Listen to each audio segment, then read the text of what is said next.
श्री कृष्ण गोविंद रे मुरारे हे नाथ नारायण वासुदेव श्री कृष्ण गोविंद रे मुरारे हे नाथ नारायण वासुदेव हे नाथ नारायण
कल की कथा में हम लोग सुने कि चले हरि बस चला भगवान आज वत्स गौ वत्स को चराने के लिए चले हैं। तो भगवान जब चले तो माता जी के मन में हुआ कि इतना छोटा बच्चा बिना जूता के कैसे जाए, वो पाना तो पहन लेता, लेकिन नीलमणि ने प्रस्ताव को स्वीकार नहीं किया और बलराम जी ने भी इस प्रस्ताव को स्वीकार नहीं किया। अब भगवान के चरण कमल को धरती माता जो उसको उस चरण को अपने ऊपर ले रही है, तो उस चरण की महिमा गाया गया कि जे पद पद्म सदा शिव के धन, सिंधु सुता उड़त नहीं टारे, जे पद पद्म तातरिस जासत, मन बचक्रम प्रहलाद संहारे, जे पद पद्म परस जल पावन सुरसरी, दरस कटत अघ भारी। श्री कृष्णचंद्र के इस महामहिम चरण सरोजों का स्पर्श पाकर वसुधा स्वयं नित्य पुलकित होती रहती है, क्योंकि धरा की अधिष्ठात्री को आज इस समय भी प्रतीत हो रहा है कि श्री कृष्णचंद्र के चरण संचार से सुधा की वर्षा हो रही है, उससे उनका अनुसिक्त हो रहा है। अभी भी अपने बाबा को, जननी को अनुगमन करते देख बाबा भी पीछे पीछे आ रहे हैं, जननी भी पीछे पीछे आ रही है, तो श्री कृष्णचंद्र से लौटने का आग्रह करते हैं कि बाबा अब आगे मत जाओ, मैया देख तू कितनी दूर आ गई, अब लौट जा, सचमुच तू विश्वास कर ले, हम सबको वत्सचारण करना आता है, किसी प्रकार की आशंका तुम सब मत करो। इस प्रकार अपने मधुकंठ से ब्रज दंपत्ति को आप्यायित करते हुए उन्हें वहाँ से लौटा देने के लिए वे तुल गए। पुत्र के इस प्रेमिल आग्रह के सामने नंद दंपत्ति की एक नहीं चलती, वे लौटना स्वीकार कर लेते हैं, पर लौटने से पूर्व वात्सल्य की सरस धारा बहाते हुए दोनों अपने पुत्र को न जाने कितनी शिक्षा दे जाते हैं। शिक्षा का क्या सारांश है कि मेरे लाल दूर मत जाना, बस यहीं आगे की इस हरित तृण संकुल भूमि पर ही आज वत्सचारण कर लेना, विलंब मत करना, भला शीघ्र घर लौट आना। इस प्रकार पुत्र को समझा बुझाकर ब्रजेश्वर ब्रजरानी दोनों लौटे तो अवश्य है, पर अपने मन प्राण आदि सब कुछ वही नीलमणि के पास ही रखा है। वास्तव में उनका शरीर मात्र ही लौटा, मन प्राण की छाया मात्र शरीर के साथ हो रही, दोनों को नेत्रों से स्पष्ट दिख रहा है। राम श्याम सखाओं के साथ खेलते हुए गोवत्सों का संचालन कर रहे हैं। सचमुच प्रथम दिन ही श्री कृष्णचंद्र का वत्सचारण ठीक ऐसा होता है जैसे वे इसके चिर अभ्यस्त हों। श्री कृष्णचंद्र की साध पूरी हुई, गोवत्सों के साथ न जाने उन्होंने कितने कौतुक किए, उन्हें अपने योगिंद्र मुनिंद्र दुर्लभ स्पर्श सुख के दान से परम सुखी बनाकर कितने कितने क्रीड़ाएँ की।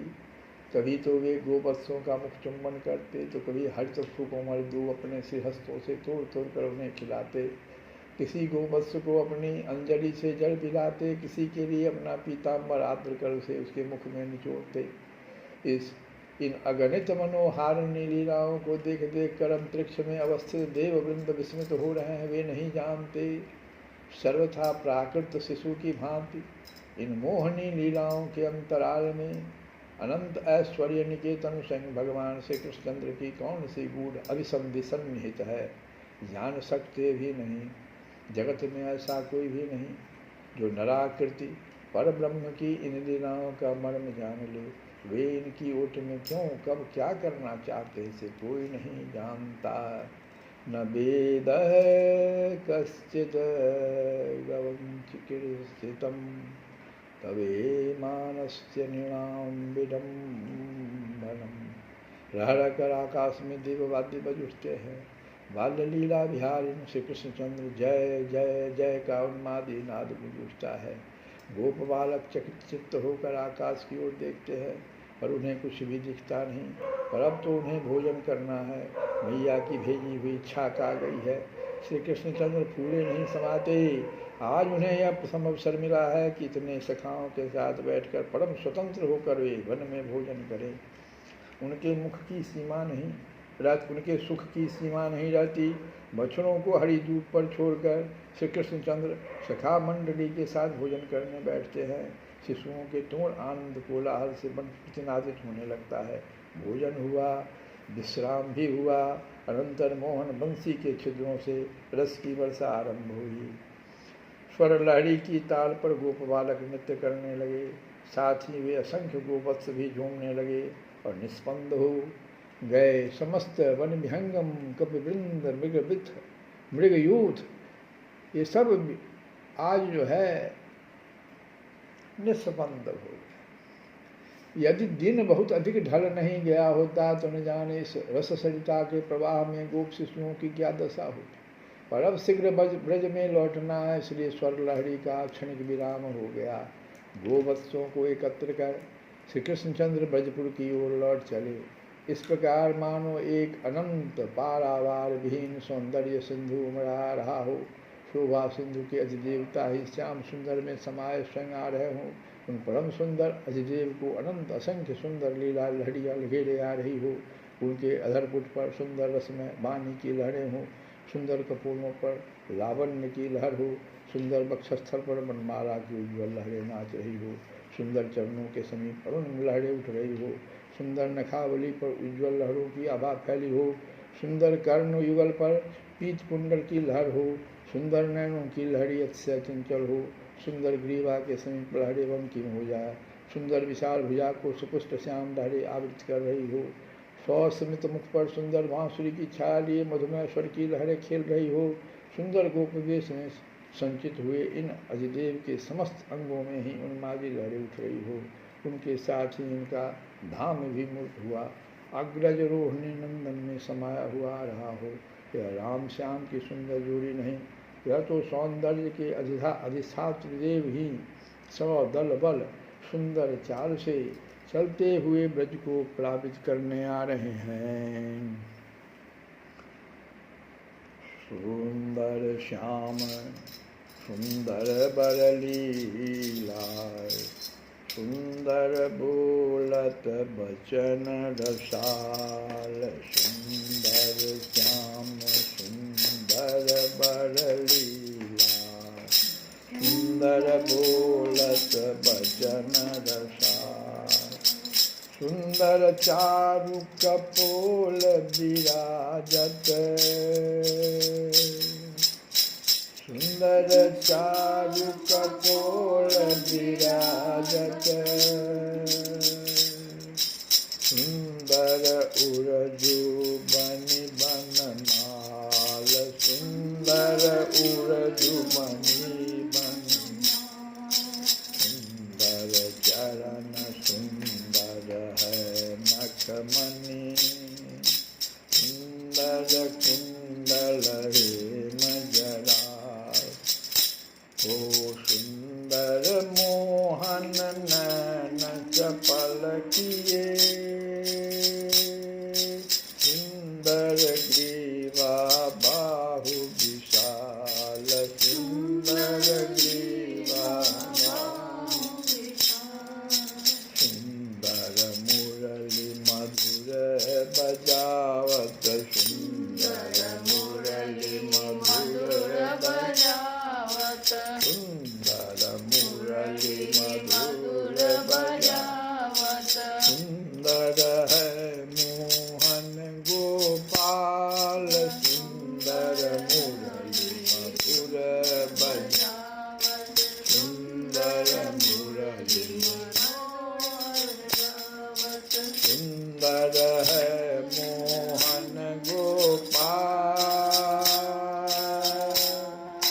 सूरदास जोड़ी अति राजति सूरदास जोड़ी अति रज को आवत सुंदर चाल सुंदर श्याम सुंदर बर लीला सुंदर बोलत बचन रसार सुंदर श्याम सुंदर बर लीला सुंदर बोलत बचन रसार ओ सुंदर चारु कपोल विराजत सुंदर उरजो मणि बनमा सुंदर उरजो मणि बनमाल श्री कृष्ण गोविंद हरे मुरारे हे राम नाम